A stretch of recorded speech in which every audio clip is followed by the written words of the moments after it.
একটা সময় ছিল যখন হাঁটা চলা আপনার কাছে কোনো ব্যাপার ছিল না, আপনি মাইলের পর মাইল হেঁটে বেড়াতেন। কিন্তু এখন আপনার বাড়ির পাশে যে বাজার আছে সেই বাজারে যেতে আপনাকে মাঝপথে বসে পড়তে হয়, পায়ের মধ্যে ভীষণ দুর্বলতা কাজ করে, হাঁটুর মধ্যে ভীষণ ব্যথা হয়, হাঁটুতে হাত দিয়ে আপনাকে মাঝে মাঝেই বিশ্রাম নিতে হয়।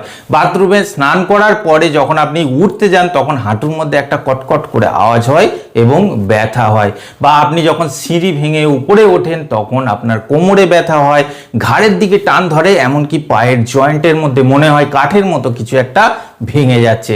আর এই পায়ে ব্যথার সমস্যা, পায়ের মধ্যে ইনফ্লামেশন আপনার জগৎটাকে ক্রমশ ছোট করে দিচ্ছে।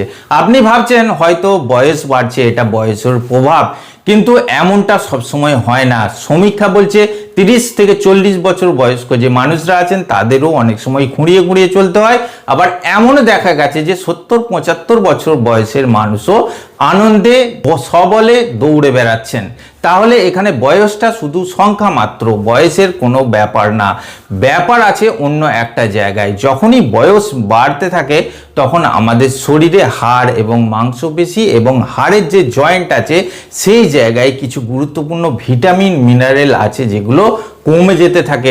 আর এই গুরুত্বপূর্ণ ভিটামিন মিনারেলগুলোকে আপনি সঠিক সময়ে নিতে পারেন না বা আপনার শরীরকে উপহার দিতে পারেন না, যে কারণে আস্তে আস্তে আপনার জয়েন্টের মধ্যে যে তেল বা গ্রিস আছে সেটা কমে যেতে থাকে, হাড় ফোঁপড়া হয়ে যেতে থাকে, মাংসপেশি শুকিয়ে যেতে থাকে, আপনার পায়ের দিকে কোমরের দিকে যে নার্ভসগুলো আছে সেইগুলো ধীরে ধীরে শুকিয়ে যেতে থাকে।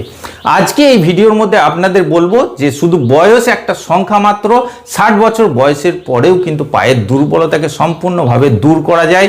এমন কিছু ঘরোয়া খাবার দাবার আছে, এমন কিছু ভিটামিন মিনারেল সমৃদ্ধ খাবার দাবার আছে যেগুলোকে আপনি নিয়মিত খেলে, এমন কিছু গুরুত্বপূর্ণ সুপারফুড বা বীজ আছে বা সিডস আছে যেগুলোকে এক কথায় আয়ুর্বেদিক ঔষধ বলা হয়ে থাকে, এইগুলোকে যদি আপনি খেতে পারেন আপনার পায়ের দুর্বলতা থাকবে না, কোমরের ব্যথা থাকবে না, শরীরের মধ্যে যে জড়তা আছে সেই জড়তা চলে যাবে, আপনার বয়সকালীন যে ক্লান্তি, দুর্বলতা, অলসতা আছে সেইগুলো সুন্দরভাবে মুছে যাবে।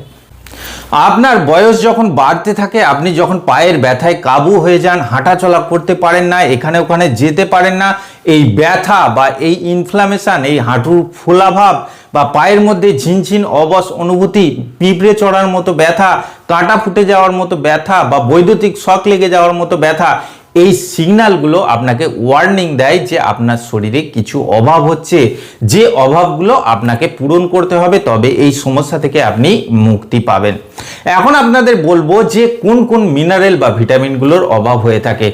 1 নম্বর যে মিনারেলটি আছে সেটি হলো ক্যালসিয়াম, আরেকটি গুরুত্বপূর্ণ সেটি হলো কোলাজেন। কোলাজেন আমাদের পায়ের বা যে কোনো জয়েন্টের ফ্লেক্সিবিলিটিকে ধরে রাখার জন্য গুরুত্বপূর্ণ ভূমিকা রাখে। আমাদের যে টেন্ডন, লিগামেন্ট বা কার্টিলেজ আছে এইগুলোকে ঠিক রাখার জন্য কোলাজেনের গুরুত্বপূর্ণ ভূমিকা আছে।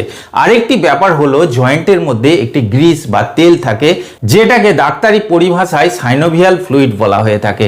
বয়সের সঙ্গে সঙ্গে এই ফ্লুইডটা ধীরে ধীরে কমতে থাকে, তখন কিন্তু দুটো হাড় একসঙ্গে ঘষতে থাকে যা থেকে ইনফ্লামেশন হয় এবং এই ব্যথা আপনাকে সঠিকভাবে হাঁটাচলা করতে দেয় না, পাকে ক্রমশ দুর্বল করে ফেলে। তো প্রথমেই শুরু করব এমন একটি সিডস বা বীজ দিয়ে যেটাকে ক্যালসিয়ামের ভান্ডার বলা হয়ে থাকে। আপনি প্রতিদিন যে ক্যালসিয়ামের ট্যাবলেট খান তার মধ্যে নানা রকম কেমিক্যালস থাকে এবং এটা সেমি সিনথেটিক্যালি তৈরি করা হয়ে থাকে, যার জন্য এর কিছু না হলেও কিছুটা সাইড এফেক্ট আছে। কিন্তু এই যে সিডস বা বীজটির কথা বলবো এর কোনো সাইড এফেক্ট নেই, মাত্র 1 চামচ করে সঠিক উপায়ে যদি আপনি খেতে পারেন আপনার একটা ক্যালসিয়ামের যে ট্যাবলেট আছে তার থেকে অনেক বেশি ক্যালসিয়াম আপনাকে দেবে। আর এই বীজটির নাম হলো তিলের বীজ অর্থাৎ সিসেম সিডস। কালো তিলের বীজ এবং সাদা তিলের বীজ, 2 প্রকার বীজ আছে, তবে সাদা তিলের বীজের মধ্যে প্রচুর পরিমাণে র ক্যালসিয়াম থাকে। তবে তিলের বীজকে কাঁচা অবস্থায় খেলে হবে না, এটাকে হালকা ড্রাই রোস্ট করে অর্থাৎ সেঁকে নিতে হবে। যখন আপনি তার মধ্যে দেবেন দেখবেন চটচট করে যখন আওয়াজ হবে তখন বুঝবেন যে তিলের ভিতরে যে তেলটা আছে সেটা অ্যাক্টিভেট হয়ে গেছে। তারপর সেটাকে নামিয়ে নিতে হবে। এটাকে আপনারা খালি মুখে চিবিয়ে খেতে পারেন ভালো করে, বা গুড়ের সঙ্গে মিশিয়ে লাড্ডু করে খেতে পারেন। এই তিলকে আপনারা মিক্সিতে দিয়ে গ্রাইন্ড করে গুঁড়িয়ে পাউডার করে নিতে পারেন, অন্যান্য বীজের সঙ্গে খেতে পারেন, রুটির আটার মধ্যে মিশিয়ে খেতে পারেন, বা আপনারা স্যালাডের মধ্যে, দইয়ের মধ্যে যে কোনো প্রকারে খেতে পারেন। শুধুমাত্র 1 চামচ করে প্রতিদিন তিলের বীজ খান, দেখবেন আপনি যে ট্যাবলেট খাচ্ছিলেন তার থেকে বেশি উপকারিতা পাবেন এই 1 চামচ করে মাত্র তিলের বীজ খেলে। এবং এর মধ্যে যে ক্যালসিয়ামটা আছে সেই ক্যালসিয়ামটা ডাইরেক্ট আপনার শরীরে শোষণের উপযোগী ও আপনার হাড় কিন্তু খুব দ্রুত এই ক্যালসিয়ামকে শোষণ করবে। আরেকটি গুরুত্বপূর্ণ বিষয় হলো তিলের বীজের মধ্যে প্রচুর পরিমাণে ম্যাগনেসিয়ামও থাকে। এই ম্যাগনেসিয়াম আপনার ক্যালসিয়ামকে সঠিক জায়গায় পাঠাতে সাহায্য করে। জিঙ্ক থাকে যে আপনার হাড়কে নিরেট করবে, সঙ্গে ফসফরাসও কিন্তু হাড়কে নিরেট করে। তাই আপনিও যদি পায়ের ব্যথা তথা শরীরে যে কোনো জয়েন্টের ব্যথা যেমন কোমরে ব্যথা, ঘাড়ে ব্যথা, এই ধরনের ব্যথার সমস্যায় ভোগেন, তাহলে কিন্তু আপনাকে নিয়মিত তিলের বীজ খেতেই হবে। 2 নম্বরে আপনাদের বলবো দুটি সবজির কথা। 1 নম্বর যে সবজিটি আছে সেটি হলো সজনে শাক বা সজনে পাতা। বিশেষত এর যে ডাঁটা আছে যেটাকে ড্রামস্টিক বলা হয়ে থাকে, সবই কিন্তু খুবই গুরুত্বপূর্ণ। এর মধ্যে ভরপুর মাত্রায় ক্যালসিয়াম থাকে, রক ক্লোরোফিল থাকে, ম্যাগনেসিয়াম, পটাশিয়াম এবং আয়রন থাকে, ফসফরাস থাকে এবং জিঙ্ক থাকে। যাদের শরীরে ক্যালসিয়ামের অভাব আছে তারা যদি নিয়মিত সজনে শাক বা এর ডাঁটাকে খেতে পারেন, 1 মাস নিয়মিত খেয়ে দেখুন, পাতলা ঝোল করে খেয়ে দেখুন, দেখবেন এ থেকে আপনি প্রচুর পরিমাণে ক্যালসিয়াম পাবেন। আপনার পায়ের যে জড়তা ছিল বা দুর্বলতা ছিল সেটা ধীরে ধীরে কেটে যাচ্ছে। বা সজনে শাকের পাতাকে আপনি ছাওয়াতে শুকিয়ে এর পাউডার করে যদি রেখে দিতে পারেন, ডাল, ডালিয়া, স্যুপ ইত্যাদির সঙ্গে মিশিয়ে খেতে পারেন, সেক্ষেত্রেও কিন্তু খুবই উপকারিতা পাবেন। এর ডাঁটাকে আপনি খেতে পারেন নিয়মিত সবজি তরকারির সঙ্গে মিশিয়ে, সেটাও কিন্তু খুবই উপকারী। এর ভিতরে যে সাদা শাঁসটা থাকে সেই জায়গা থেকে আপনি প্রচুর পরিমাণে আয়রন এবং ক্যালসিয়াম পাবেন। আরেকটি সবজির কথা বলি, যেটি হলো ডুমুর ফল। গ্রামেগঞ্জে প্রচুর পরিমাণে পাওয়া যায়, হাটে বাজারে, শহর মফস্বলেও পাওয়া যায়। এই ডুমুরকে আপনি কালেক্ট করুন। এই ডুমুরের মধ্যে প্রচুর পরিমাণে ক্যালসিয়াম থাকে, যে ক্যালসিয়ামটা আপনার শরীরে শোষণের উপযোগী এবং মেডিসিনের থেকেও বেশি কার্যকরী। তাই নিয়মিত যদি আপনি 1 বাটি করে ডুমুর সিদ্ধ করে হালকা লবণ এবং মশলা মিশিয়ে খেতে পারেন বা সবজি তরকারি রান্না করে খেতে পারেন, সেক্ষেত্রেও খুবই উপকারিতা পাবেন। এছাড়া ডুমুর ও সজনে পাতার মধ্যে প্রচুর পরিমাণে অ্যান্টিঅক্সিডেন্ট ও অ্যান্টি ইনফ্লেমেটরি প্রপার্টি থাকে, যেগুলো পায়ের ব্যথার পাশাপাশি আপনার নার্ভের ব্যথাকেও দূর করতে সাহায্য করবে, পায়ের মধ্যে রক্তের সরবরাহকে বাড়াবে, সঙ্গে সঙ্গে নার্ভের যে পেন আছে সেটাকেও কমাতে সাহায্য করবে, পায়ের দিকে রক্তের ফ্লোকেও বাড়িয়ে দেবে। এরপরে আপনাদের এমন একটি গুরুত্বপূর্ণ বীজ বা সিডসের ব্যাপারে বলবো, যেটা আপনার জয়েন্টের মধ্যে তেল বা গ্রিস, এমনকি যে সাইনোভিয়াল ফ্লুইড আছে সেটাকে খুব সুন্দরভাবে বাড়াতে সাহায্য করবে। এমনকি আপনার নার্ভের দুর্বলতা থাকলে সেই নার্ভের দুর্বলতাকেও দূর করে দেবে, পায়ের মধ্যে রক্তের সরবরাহকে বাড়িয়ে দেবে, পুষ্টির সরবরাহকেও বাড়িয়ে দেবে। সেটি হলো তিসি বীজ অর্থাৎ ফ্ল্যাক্স সিডস। এই ফ্ল্যাক্স সিডস ছোট ছোট বীজ দেখলে হবে কি, এর ভিতরে এমনই কিছু তত্ত্ব বা পুষ্টি থাকে বা এমনই কিছু ভিটামিন থাকে যেটা বর্তমানে চর্চায় আছে এবং বর্তমানে চিকিৎসকরা এবং বিজ্ঞানীরাও প্রমাণ করেছেন যে তিসি বীজ বা ফ্ল্যাক্স সিডসের মধ্যে ওমেগা 3 ফ্যাটি অ্যাসিড থাকে, ওমেগা 6 ফ্যাটি অ্যাসিড থাকে।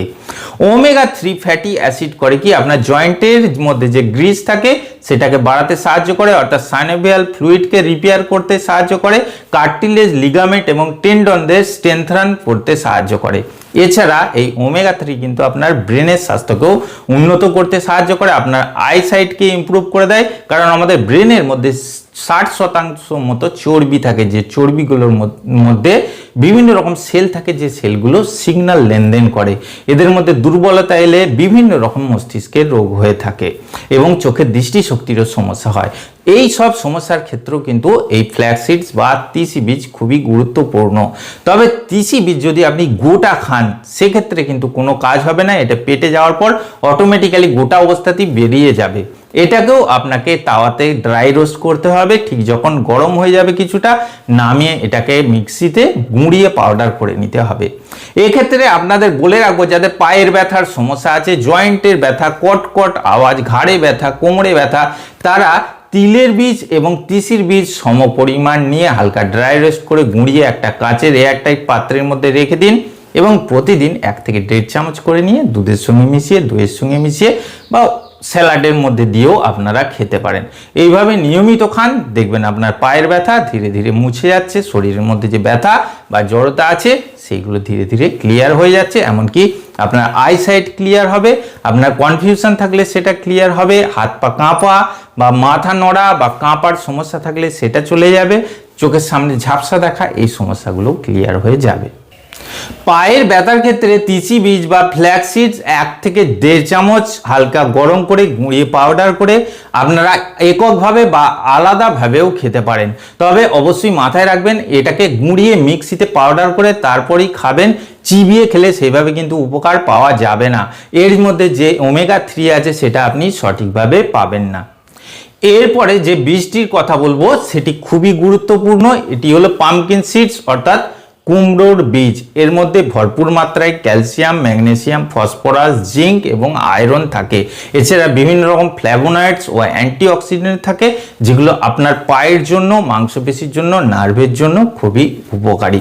বিশেষত পায়ের ব্যথার ক্ষেত্রে যদি আপনি নিয়মিত 1 থেকে 1.5 চামচ করে কুমড়োর বীজ খেতে পারেন, সেটাকে আপনারা এই যে বললাম হালকা গরম করে নিতে পারেন বা রান্না করে খেতে পারেন। গরম করে নিয়ে সেটাকে গুঁড়িয়ে পাউডার করে নিতে পারেন। এর জন্য আপনাকে আলাদা করে পাম্পকিন সিডস বা কুমড়োর বীজ কিনতে হবে না। বাড়িতে যখন কুমড়ো খান, অধিকাংশ মানুষই কিন্তু এর বীজগুলোকে ফেলে দেন। সেইগুলোকে কালেক্ট করে নিন, ধুয়ে শুকিয়ে নিন, তারপর সেটাকে মিক্সিতে গুঁড়িয়ে পাউডার করে যত্ন করে রেখে দিন। এটা এক প্রকার মহামূল্যবান ঔষধ, এটা মাথায় রাখবেন। আপনি কুমড়ো বা অন্যান্য খাবারের মধ্যে যতটা না ক্যালসিয়াম পাবেন, যতটা না ম্যাগনেসিয়াম পাবেন, যতটা না জিঙ্ক পাবেন বা আয়রন পাবেন, সব কিন্তু এই কুমড়োর বীজের মধ্যে পাবেন। এইভাবে গুঁড়িয়ে পাউডার করে রেখে দিন। তারপর ডাল, সবজি, তরকারি বা দই, দুধ গরম জলের সঙ্গে মিশিয়েও আপনারা খেতে পারেন। অনেক বেশি উপকারিতা পাবেন। আপনার পায়ের যে ব্যথার সমস্যা আছে সেটা ধীরে ধীরে উধাও হয়ে যাবে। শেষে আপনাদের যে বীজটির কথা বলবো, এই বীজটি হলো চিয়া বীজ বা চিয়া সিডস। এই চিয়া সিডস এমন এক ধরনের বীজ যেটাকে আপনারা যে কোনো অনলাইন শপ বা আপনার পাশে যে কোনো গ্রোসারি শপ থেকে বা সুপার মার্কেট থেকে কালেক্ট করে নিতে পারেন। এর মধ্যে প্রচুর পরিমাণে ক্যালসিয়াম থাকে, ম্যাগনেসিয়াম থাকে, বিভিন্ন রকম মিনারেল থাকে, ভিটামিন থাকে, vitamin B6, omega 3 fatty acid থাকে, আয়রন থাকে, জিঙ্ক থাকে।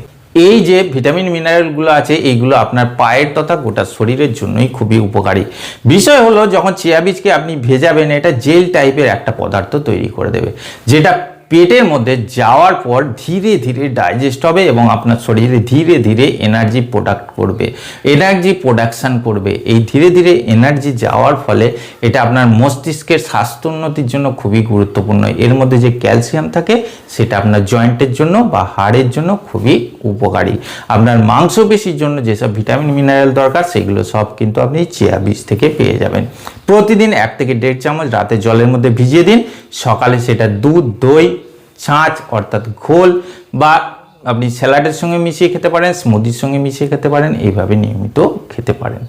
তো বন্ধুরা, আজকে এই ভিডিওর মধ্যে আপনাদের 2টি সবজি এবং 4 প্রকার বীজের কথা বললাম।